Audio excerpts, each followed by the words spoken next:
그래서 시스템적으로 보면 노약자나 어떤 장애인들에 대한 시설이나 복지제도는 여러 생기지만 실상 우리 삶에서 우리가 노약자를 도와주거나 장애인들을 대해야 하고 도와주는 모습은 사실 훨씬 줄어들었단 말이죠. 지난 주일인가요? 그 집에 가면서 그 길에서 택시 타는 이야기를 뒤에서 이렇게 나누었어요. 몇 사람들이. 네, 휠체어를 타는 일행이 있으면 어때요? 택시가? 그냥 안 쓰고 가고 콜 불러도 온 다음에 보고 그냥 가버리고 내빼고 비에 홀딱 젖어 있으면 어때요? 태워줄까요? 아니요. 시트 젖는다고 안 태우고 지나가요. 그래서 인류애가 뭐라고 했죠? 바사삭해서 맛있어 보인다 그랬는데 파사삭 무너져 내려버리죠. 이 예시를 통해서 말하고 싶은 것은 공의와 정의는 사실은 굉장히 우리의 삶에 가까운 곳에 있다라고 하는 겁니다. 이 택시기사는 공의를 행할 기회가 있었어요. 정의를 행할 기회가 있었단 말이에요. 어려운 자를 돕는 것, 도움이 필요한 자에게 도움을 주는 것, 이것이 여러분 삶에서 멀리 떨어져 있다고 생각하지 마시기 바랍니다. 우리가 지하철만 가도 공의를 행할 수 있는 일이 얼마나 많은지 모릅니다. 외국인이 이제 가끔 보면 길을 몰라서 이제 타고 있단 말이에요. 사실 가서 우리는 잘 지도 보잖아요. 그냥 목적지 물어보고 절로 가서 타면 돼. 뭐 영어라서 부담스럽겠지만 그래도 우리 특히 젊은 사람들은 그 정도는 이제 바디랭귀지 그냥 콩글리시 쓰면서 사실 다 알려줄 능력들이 있죠. 또 거동이 불편한 사람들이 서 있는 자리를 양보하는 것, 무거운 짐을 못 올리고 있으면 어르신들이 도와줘서 올려주는 것. 사실은 옛날에는 많이 봤던 풍경이죠. 그리고 제가 클 때만 해도 굉장히 많이 가르쳤어요. 노약자가 있으면 양보해라. 이게 공인 거죠. 사실은 뭘 해야 공인가요? 우리가 우리의 삶에서 그런 게 우리가 우리의 삶에서 공의를 실천하는 거고 정의를 실천하는 겁니다. 공의는 어디 멀리 떨어져서 존재하거나 가상의 허구의 것이 아니라 우리가 매일의 일상 속에서 만나고 순간순간에 존재하는 그런 것이죠. 그래서 아모스 선지자를 읽으면 느낄 수 있는 것은 신앙과 공의를 떨어뜨려서 생각하지 않는다라는 거예요. 그래서 우리 삶의 삶 속에서 정의와 공의를 실천하라는 그런 하나님의 강력한 메시지가 전해지게 되는 거죠. 우리가 예수님의 삶을 바라봐도 예수님의 삶은 공의를 실천하는 삶이었습니다.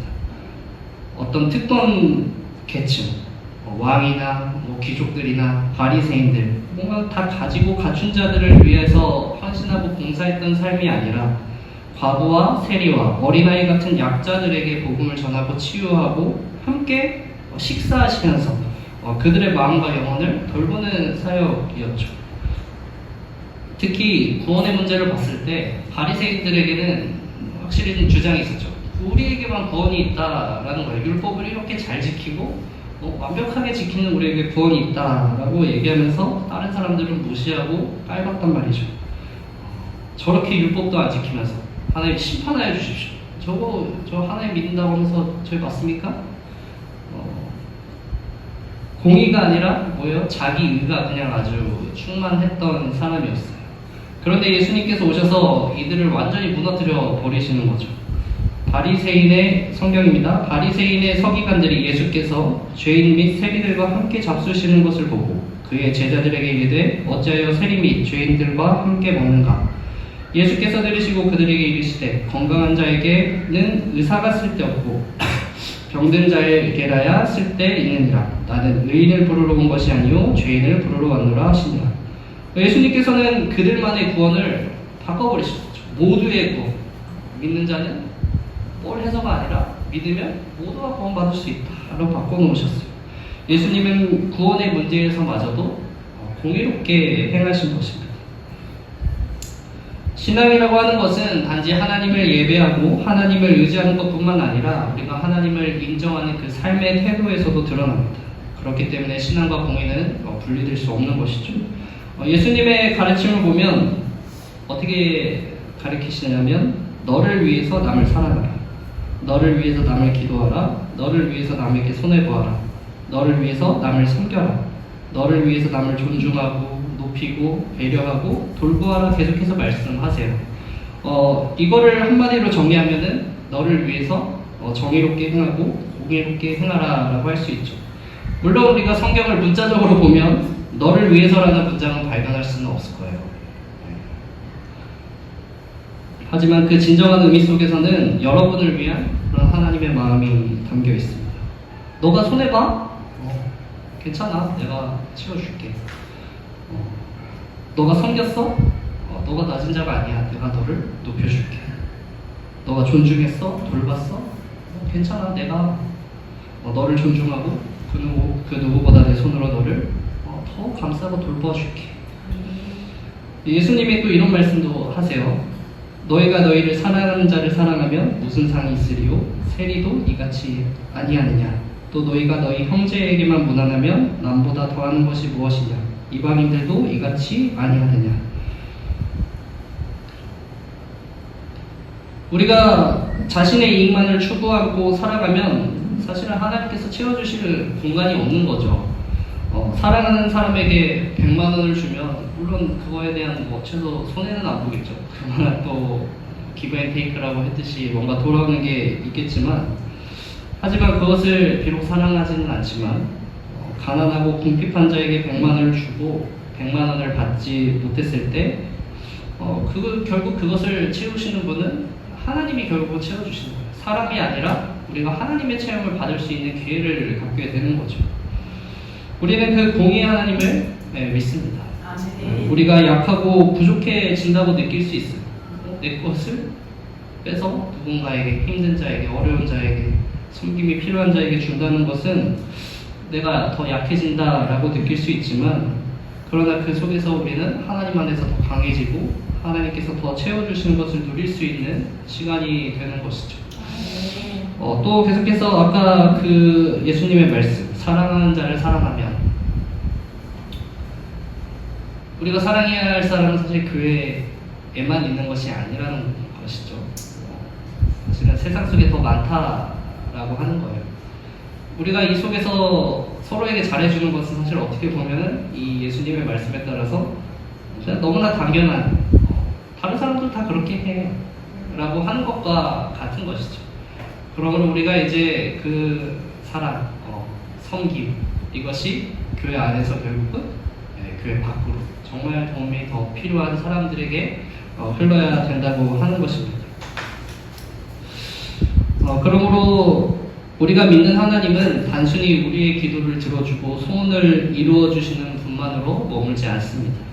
하나님은 이 세상 한복판에서 하나님의 성품이 드러나기를 원하시는, 바로 공의와 정의가 누구를 통해서? 바로 우리, 그리고 교회를 통해서 드러나는 것이죠. 우리가 교회에서 드리는 예배가 아무리 뜨겁고 열정적이라고 할지라도 우리의 삶이 불우와 타협하고 자기 이익만을 쫓는다면 그 예배는 결국은 이 아모스서에 따르면 결국 껍데기밖에 없는 예배가 되고 맙니다. 아모스 당시 이스라엘 백성들에게 선포한 이 심판의 메시지는 바로 이 지점에서 날카롭게 다가오는 것이죠. 그들은 화려한 제사와 번제를 드렸어요. 왜냐하면 돈이 많으니까.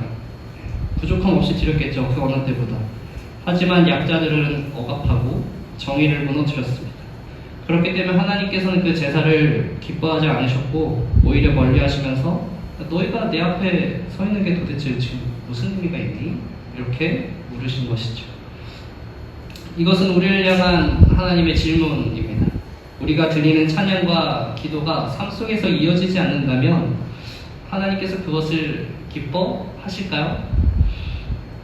정의와 공의는 단지 어떤 사회적 구호 같은 것이 아니라 하나님 백성으로서 가져야 할 정체성입니다. 직장에서, 가정에서, 학교에서, 또 이웃과의 그 관계 속에서 우리는 끊임없이 선택의 기로에 서게 되죠. 나의 편안함과 이익을 선택할 것인가? 아니면 하나님의 마음을 따라서 옳은 길을 선택할 것인가? 지하철 예시를 또 들어서 그렇지만 지하철을 이제 자리에 앉는 순간부터 사실은 고역인 거예요.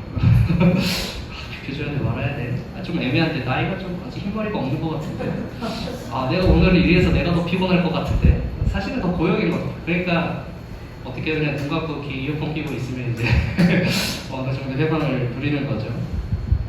사실은 모든 순간순간이 바로 정의와 공의의 시험대입니다. 공의는 특별한 능력을 가진 소수의 사람들이 행하는 것이 아니에요.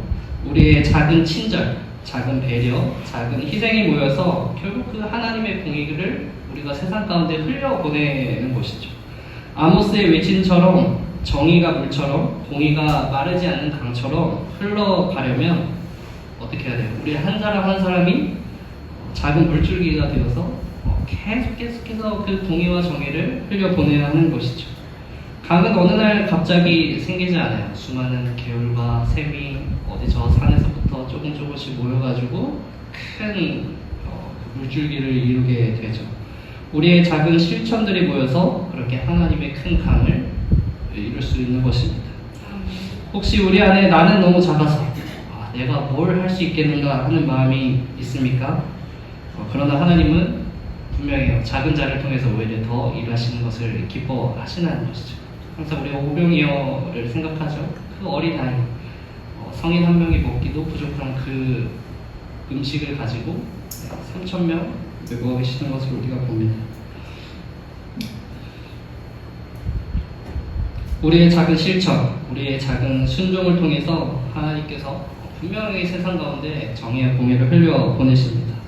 그러므로 여러분 의도적으로 하셔야 돼요. 이걸 뭐 자연스럽게 그게 되겠어요. 우리의 본성이 우리가 편하기 원하고 내가 좋은 게 좋은 건데 의도적으로 공의를 실천해 보십시오.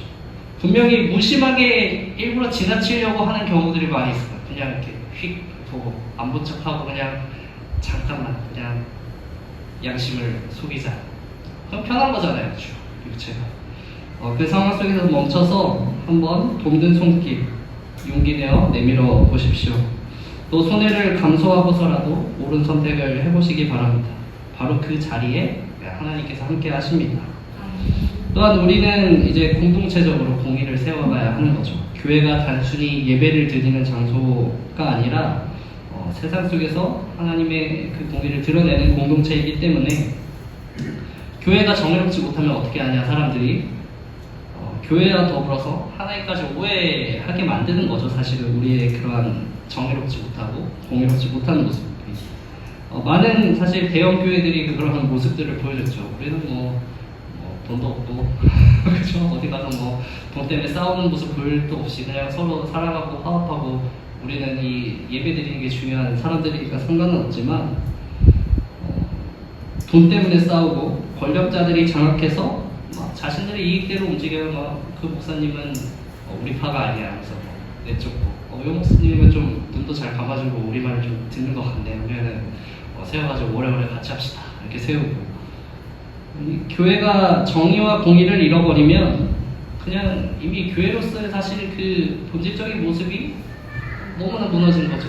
그 교회를 통해서 얼마나 많은 사람들이 하나님을 오해하고 도대체 교회 안에 정의가 어디 있느냐, 사랑이 어디 있느냐, 그냥 다 근간이 무너져 버리는 거예요. 그 교회는 하나님의 빛과 소금의 역할을 저버리는 교회가 됩니다.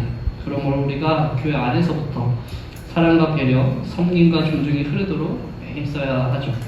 교회 안에 모든 어른과 어린아이, 그리고 부유한 자와 가난한 자가 서로를 존귀하게 여기는 그 모습을 시작으로 세상은 하나님의 공의를 보게 될 것입니다. 그리고 그 공의 속에서 자연스럽게 하나님의 나라가 세워지고 하나님께서 역사하시게 되죠. 사랑하는 우리 새소망 성도 여러분, 오늘 우리가 드리는 예배가 형식적인 예배에서 끝나는 것이 아니라 우리의 삶으로 이어지기를 바랍니다. 하나님의 정의가 물처럼 공의가 마르지 않는 강처럼 우리의 가정과 일터와 우리가 거하는 모든 곳 가운데 흘러넘치기를 소망합니다. 마지막으로 그리고 그 길을 걸어갈 때 하나님께서 친히 우리의 목자가 되어주시고 정말 부족함 없이 너가 손해 봤어? 손해도 아니야. 내가 하나님의 은혜가 더 채워주실 줄 믿습니다. 기도하겠습니다.